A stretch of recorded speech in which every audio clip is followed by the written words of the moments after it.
इस कहानी की शुरुआत में हम हरमन नाम के एक लड़के को देखते हैं जो कि अपने दो दोस्त ऑस्की और बेंजी के साथ एक बीच पर खेल रहा था। इसी दौरान उनकी नजर एक सिपाही पर पड़ती है जो कि अपनी पत्नी डोरथी के साथ एक घर में रहता था। फिर जब हरमन डोरथी को देखता है तो पहले ही नजर में उसे उससे प्यार हो जाता है। वो उसके पति की जगह खुद को इमेजिन करता है और डोरथी के साथ इंटीमेट होना चाहता है।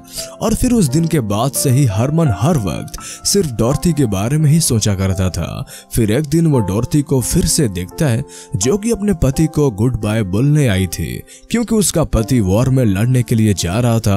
अब ये सब देखकर हरमन और भी ज्यादा खुश हो जाता है क्योंकि अब घर पर डोरथी अकेले थी और उसके पास यही मौका था उसके साथ इंटीमेट होने का। इसके बाद हम देखते हैं कि वो तीनों दोस्तों के अंदर जवानी भड़की जा रही थी और ये तीनों जल्दी से जल्दी बड़ा होना चाहते थे ताकि वो किसी लड़की के साथ इंटीमेट हो सके। इसलिए बेंजी अपने घर से गंदी किताब चुरा कर लाता है जिसको वो तीनों रोज पढ़कर बहुत खुश हुआ करते थे। ऐसा ही एक दिन डोरथी बीच पर धूप सेकने के लिए आती है और वहां पर वो तीनों भी मौजूद थे, जिसमें से दो दोस्त हरमन को डोरथी से बात करने के लिए फोर्स करने लगते हैं।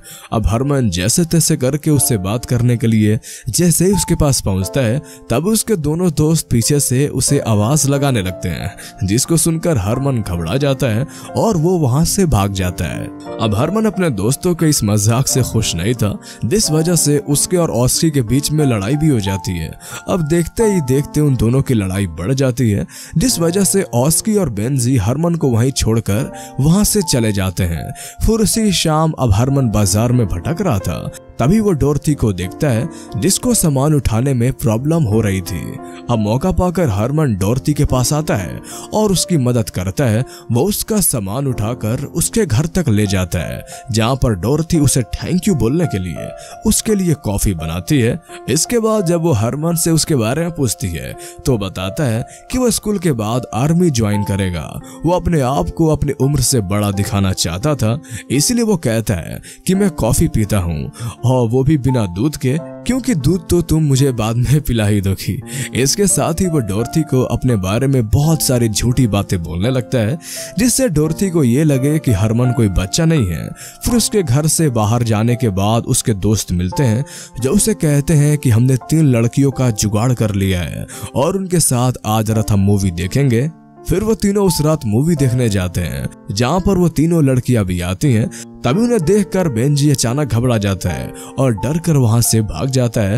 अब वहां पर ये दोनों ही बचे थे इसलिए उन तीनों लड़कियों में से एक लड़की को वहां से भगा दिया जाता है और बाकी बची हुई दोनों लड़कियां हरमन और ऑस्की के साथ मूवी देखने के लिए अंदर चली जाती हैं। वही जब हरमन अंदर जा रहा था तभी उसे वहां पर डोरथी मिलती है जो उससे कुछ जरूरी काम करवाने के लिए अगले दिन उसे अपने घर पे बुलाती है। अब दोस्तों आप खुद ही समझ लो कि वो जरूरी काम क्या होगा। अगले दिन हरमन नहा धोकर सीधा डोरथी के घर पहुंचता है ये सोचते हुए कि आज पूरी रात वो उसके साथ मस्ती करेगा, लेकिन वहां पर पहुंचते ही डोरथी उसे अपने घर का काम करवाने लग जाती है। फिर काम पूरा होने पर हरमन जैसे तैसे करके उसे अपने दिल की बात बता देता है और कहता है कि मैं तुम्हें बहुत पसंद करता हूँ। अब ये सुनकर डोरथी मुस्कुराने लगती है और हरमन के माथे पर एक किस देती है। अब यहाँ पर हरमन डोरथी से प्यार करने लगा था इसलिए वो अपने दोस्त ऑस्की को ये सारी बातें बता देता है, पर ऑस्की का ध्यान तो सिर्फ एक ही चीज पर था और वो हरमन को यही एडवाइस देता है कि जल्दी से जल्दी तुम डोरथी के साथ खूब मस्ती कर लो। इसके साथ वो हरमन को ये भी बताता है कि वो आज रात उन दोनों लड़कियों को बीच पर ले जाने वाला है जहाँ पर हम सभी मिलकर पार्टी करेंगे। फिर रात को ऑस्की अपने गर्लफ्रेंड के साथ इंटीमेट होने के लिए उसे अपने साथ जंगल में ले जाता है और वही हरमन दूसरी लड़की के साथ बीच पर बैठा बातें कर रहा होता है। इसे लड़की को पता नहीं था कि ऑस्की उसके दोस्तों के साथ क्या कर रहा है, लेकिन जब उसे ये बात पता चलता है कि वो दोनों यहाँ पर उसके साथ इंटीमेट होने आए हैं तो वो लड़की डर कर वहां से भाग जाती है। अब पूरी रात हरमन उसे बीच पर अकेला घूमता रहता है और फिर सुबह होते ही वो डोरथी से मिलने उसके घर चला जाता है। वहां जाकर वो देखता है कि डॉर्थी किसी को चिट्ठी लिख रही थी। हरमन उससे पूछता है कि अगर आज रात मैं तुम्हारे घर पर रुक जाऊं तो तुम्हें कोई प्रॉब्लम तो नहीं है। डॉर्थी कहती है कि मुझे तो अच्छा लगेगा कि तुम मुझसे मिलने आओगे। फिर शाम को हरमन तैयार होकर डॉर्थी के घर की तरफ निकल ही रहा था कि तभी रास्ते में उसे ऑस्की मिलता है, जो उसे बताता है कि उसके और उसके गर्लफ्रेंड का ब्रेकअप हो गया है और वो उसे छोड़कर शहर चली गई है। लेकिन हरमन अब मर्द बन चुका था, इसलिए वो उसकी फालतू बातों पर ध्यान नहीं देता। अब ये देखकर रॉस्की को बड़ा गुस्सा आता है और हरमन से झगड़ा करके वहां से वो चला जाता है।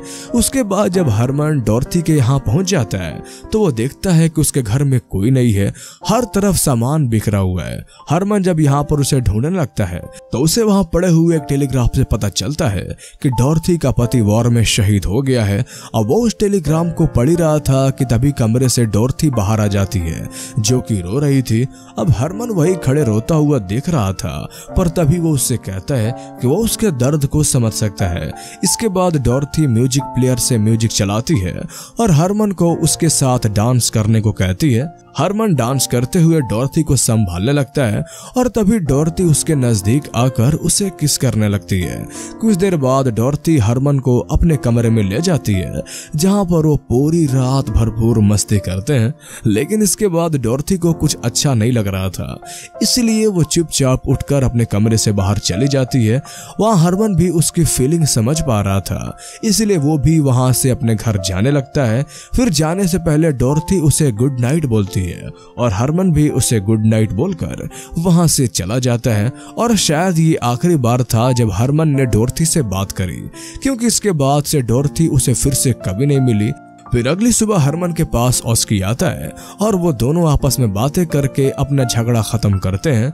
इसके बाद हरमन वहां से उठकर डॉर्थी के घर की तरफ निकल जाता है और वहां पर पहुंचने पर उसे पता चलता है कि डॉर्थी ये आइलैंड छोड़कर पिछले रात ही यहां से चली गई है और जाते जाते वो अपने पीछे सिर्फ एक नोट छोड़कर चली गई थी, जिस पर हरमन का नाम लिखा था। फिर हरमन उस नोट को लेकर वहीं बैठा होता है और उसे पढ़ने लगता है। उसमें डॉर्थी ने लिखा था कि उसे ये आइलैंड छोड़कर अपने घर वापस जाना होगा, क्योंकि अब उसे बहुत सारे अधूरे काम करने हैं। साथ ही उसने ये भी लिखा था कि उसे उम्मीद है कि वो उन दोनों के बीच में जो कुछ भी हुआ उन चीजों को समझेगा और डॉर्थी को गलत नहीं मानेगा। वो हरमन को हमेशा याद रखेगी और उम्मीड करती है कि वो हमेशा खुश रहेगा।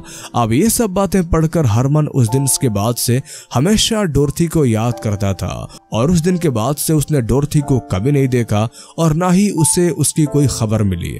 अब अपने साथ हुए इस घटना ने हरमन को हमेशा के लिए बदल दिया और इसके बाद अब वो मैच्योर इंसान बन चुका था। और इसी के साथ ये कहानी यहीं पर खत्म हो जाती है। तो कैसी लगी आपको ये मूवीज एक्सप्लेनेशन, हमें कमेंट करके जरूर बताएं।